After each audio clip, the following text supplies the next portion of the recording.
ಇರುವವರಿಗೆಲ್ಲ ಕಿರಿಯನಾಗಿ ಬರುವವರಿಗೆ ಮಾತ್ರ ಹಿರಿಯನಾಗಿ ಹೀಗೆ ಇರಬೇಕೆಂಬ ಬ್ರಹ್ಮಚರ್ಯಾಶ್ರಮದಲ್ಲಿದ್ದೇನೆ ತಾಯಿ. ಆಂಜನೇಯ, ನನ್ನ ಪತಿ ಶ್ರೀರಾಮಚಂದ್ರನಿಗೂ ನಿನಗೂ ಸ್ನೇಹ ಬೆಳೆದ ಬಗೆಯಾದರೂ ಹೇಗೆ? ಅಮ್ಮ, ತಮ್ಮನ್ನೇ ಅರಸುತ್ತಾ ಶ್ರೀರಾಮ ಲಕ್ಷ್ಮಣರು ತುಂಗಭದ್ರ ನಾಡಿನ ಋಷಮುಖ ಪರ್ವತ ಪ್ರಾಂತ್ಯಕ್ಕೆ ಬಂದರು. ಅಲ್ಲಿ ಬೆಟ್ಟದಾಕಾರವಾಗಿ ಮಲಗಿದ್ದ ಕಬಂದ ಎಂಬ ರಾಕ್ಷಸನನ್ನು ಬೆಟ್ಟ ಎಂಬ ಭ್ರಾಂತಿಯಿಂದಲೇ ಹೊತ್ತುತ್ತಿದ್ದರಮ್ಮ. ಆಗ ನನ್ನೊಡೆಯ ಸುಗ್ರೀವರಾಜೇಂದ್ರನ ಆಜ್ಞೆಯಂತೆ ನಾನೇ ಹೋಗಿ ಆ ರಾಕ್ಷಸನ ರಹಸ್ಯವನ್ನು ತಿಳಿಸಿದೆನಮ್ಮ. ಆ ಕ್ಷಣವೇ ಲೋಕೋತ್ತಮನು ತನ್ನ ಒಂದೇ ಒಂದು ಬಾಣದಿಂದ ಆ ರಾಕ್ಷಸನ ಸಂಹಾರ ಮಾಡಿಬಿಟ್ಟನಮ್ಮ. ದಂಡಕಾರಣ್ಯದಲ್ಲಿದ್ದ ದುರ್ದೈತ್ಯರನ್ನೆಲ್ಲ ದಿನಾರ್ಧ ಕಾಲದಲ್ಲಿ ಶಿಕ್ಷಿಸಿ ಜನಪ್ರಿಯ ಜನನಾಯಕರಾಗಿ ಬಿಟ್ಟರಮ್ಮ. ಅಮ್ಮ, ಅಂದಿನಿಂದ ಆ ರಾಮನಿಗೂ ಈ ಹನುಮಂತನಿಗೂ ದಿನಕ್ಕೂ ಕ್ಷಣಕ್ಕೂ ನಿಕಟವಾದ ಸ್ನೇಹ ಬೆಳೆಯಲಾರಂಭಿಸಮ್ಮ. ಒಟ್ಟಿನಲ್ಲಿ ಹೇಳುವುದಾದರೆ ಕಾವೇರಿ ನಾಡಿನ ಹಳ್ಳಿ ಮನಮಕ್ಕಳೆಲ್ಲ ರಾಮನ ಬಂಟ ಹನುಮಂತ ಎಂದು ಹಗಲಿರುಳು ಹಾಡುತ್ತಿರುತ್ತಾರಮ್ಮ. ಬಹಳ ಸಂತೋಷ. ಹೌದು, ಶತಯೋಜನೆ ವಿಸ್ತಾರವಾದ ಆ ಕಡಲುಗಳನ್ನು ನೀನು ಹೇಗೆ ದಾಟಿ ಬಂದೆ? ಪರೀಕ್ಷಿಸುವೆಯಾ ತಾಯಿ? ಪರೀಕ್ಷಿಸಿದರಲ್ಲವೇ ಹನುಮ ಪರೀಕ್ಷೆಯ ಫಲಿತಾಂಶವು ದೊರೆಯುವುದು. ಹಾಗಾದರೆ ನನ್ನಂತೆಯೇ ಗುಡ್ಡ ಗಾಡಿನಲ್ಲಿ ಬೆಳೆದು ಗೆಡ್ಡೆ ಗೆಣಸುಗಳನ್ನು ತಿಂದು ಜೀವಿಸಿದ್ದ ಆ ಅಗಸ್ತ್ಯ ಮಹಾಮುನಿಯು ಸಪ್ತ ಸಾಗರವನ್ನು ಹೇಗೆ ಏಕಪೋಷಣ ಮಾಡಿದರಮ್ಮ?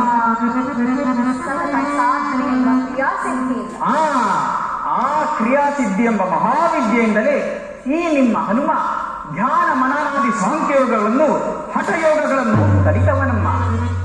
ಅಮ್ಮ, ನಿಮ್ಮ ರಮಣನ ಸ್ಮರಣ ಮಾತ್ರದಿಂದಲೇ ಹೆಣ್ಕಣ ಕಡಲನ್ನು ಕಾಲುವೆಯೋಪಾದಿಯಂತೆ ದಾಟಿ ಬಂದೆನಮ್ಮ. ಆಂಜನೇಯ, ನೀನು ಈ ಘನತರವಾದ ವಿದ್ಯೆಗಳನ್ನೆಲ್ಲ ಯಾರಿಂದ ಕಲಿತೆ? ಮಾತೃದೇವೋ ಭವ ಎಂಬ ವೇದವಾಣಿಯಲ್ಲಿ ಅಚಲವಾದ ನಂಬಿಕೆಯನ್ನಿಟ್ಟು ಎಲ್ಲವನ್ನೂ ನನ್ನ ಹೆತ್ತಮ್ಮನಿಂದಲೇ ಕಲಿತನಮ್ಮ.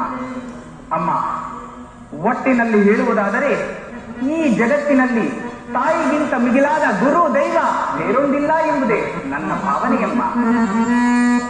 ಹಾಗಾದರೆ ನನ್ನ ಪತಿ ಶ್ರೀರಾಮಚಂದ್ರನಿಂದ ಕಲಿತ ವಿದ್ಯೆಯಾದರೂ ಯಾವುದು?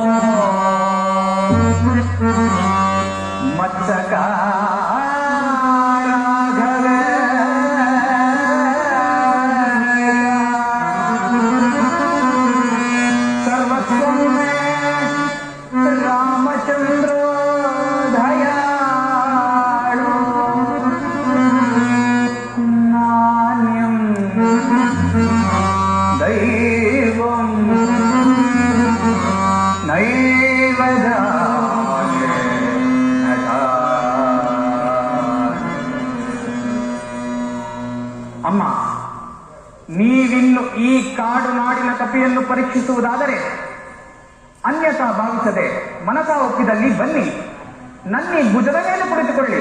ಕ್ಷಣಾರ್ಧ ಕಾಲದಲ್ಲಿ ಶ್ರೀರಾಮಚಂದ್ರನ ಬಳಿ ಕರೆದೊಯ್ದು ಬಿಡುತ್ತೇನೆ. ಕಪಿವೇಶದಲ್ಲಿ ಬಂದು ನನ್ನನ್ನು ಮತ್ತೆಲ್ಲಿಗಾದರೂ ಕರೆದುಕೊಂಡು ಹೋಗಿ ಕಾಡಬೇಕೆಂದು ಬಂದಿರೋಣ?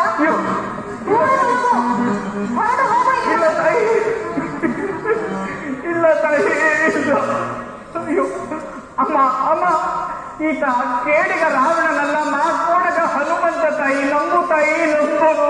ನಾನು ನಂಬುವುದಿಲ್ಲ. ಹೊರಟು ಹೋಗು ಇಲ್ಲ, ನೀನು ಹೊರಟು ಹೋಗು ಇಲ್ಲ, ದೂರ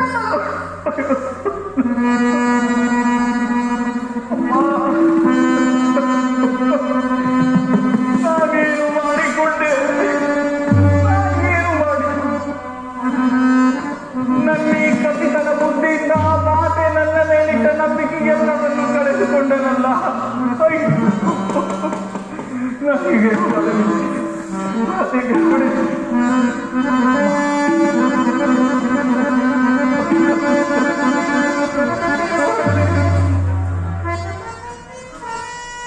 ದೇವಾ ರಘುವೀರ ಶ್ರೀರಾಮಚಂದ್ರ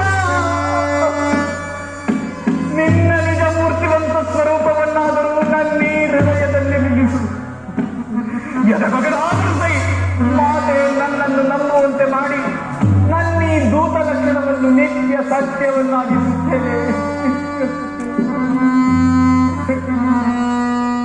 ಇಲ್ಲ, ಎಡಬಗದುಕೊಂಡರಲ್ಲ, ತಲೆ ಒಡೆದುಕೊಂಡರಲ್ಲ, ಮತ್ತೆ ಹಿಂತಿರುಗಿ ಹೋಗಿ ಶ್ರೀರಾಮಚಂದ್ರನನ್ನು ಕರೆತಂದು ಎಲ್ಲ ಹಾವಾಡಿಗನ ಮೂಡಿಯನ್ನು ಮುದಲಿಸಿ ಬಿಡುತ್ತಾಳೆ. ಮತ್ತೆ ಮುಡಿಲಿಸಿ ಬಿಡುತ್ತಾಳೆ. ನೋಡಿಗೆ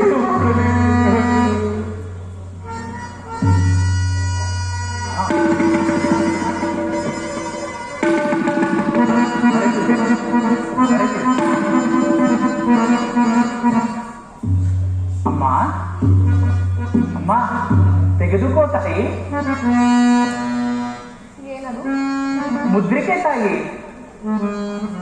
ಮಾಯಾ ಮುದ್ರಿಕೆ ಏನು? ಮಾಯಾ ಮುದ್ರಿಕೆ ಅಲ್ಲ ತಾಯಿ, ಶ್ರೀರಾಮ ಘನ ಮುದ್ರಿಕೆ. ಶ್ರೀರಾಮ ಘನ ಮುದ್ರಿಕೆ ಎಲ್ಲಿ ಕೊಡು ನೋಡುವ. ಅಮ್ಮ, ಇದನ್ನು ನೋಡಿದ ಮೇಲಾದರೂ ಈತ ಕೇಡಿಗ ರಾವಣನಲ್ಲ, ಕೋಡಗ ಹನುಮಂತನೆಂದು ನಂಬುವೆಯೇ ತಾಯಿ? ನಮ್ಮವನು ಕೊಡು. ಕೊಡು ಎಂಬ ಮಾತ್ರ ಕೇಳ ಕೊಟ್ಟು ಬಿಡುವ ಮಂಗಣ್ಣನಲ್ಲ ಇವನಮ್ಮ. ಮತ್ತೆ ಇನ್ನೇನನ್ನ ಬೇಕಪ್ಪ? ಅಮ್ಮ ಅಮ್ಮ, ಹೆತ್ತ ತಾಯಿ ತನ್ನ ಮಗುವನ್ನು ಹೇಗೆ ಅಕ್ಕರೆಯಿಂದ ಕರೆಯುವಳು ಹಾಗೆ ನನ್ನನ್ನು ಮಾರುತಿ ಕಂದ ಎಂದು ಸಂಬೋಧಿಸು ತಾಯಿ. ಮಗನೇ, ಕೊಡೋ ಕಂದ, ಕೊಡೋ ಮಾರುತಿ. ಧನ್ಯನಾದೆ ಈ ಭುವನದೊಳಗೆ ಎನಗಿನ್ನು ಸಮನಾರು ಈ ರೇಣು ಲೋಕದೊಳಗೆ. ಹನುಮಾನ ದುರ್ಮಾನ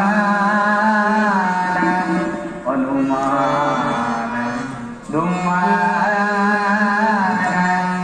ಇನ್ನದೇ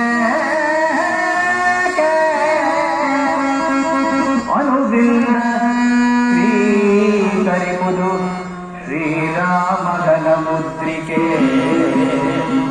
ರಾಮಗನ ಮುದ್ರಿಕೆ.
ಎನ್ನಪ್ಪ ಶ್ರೀರಾಮಚಂದ್ರನಿಗೆ ಏನೆಂದು ವಾರ್ತೆ ತಿಳಿಸಲಿ ತಾಯಿ?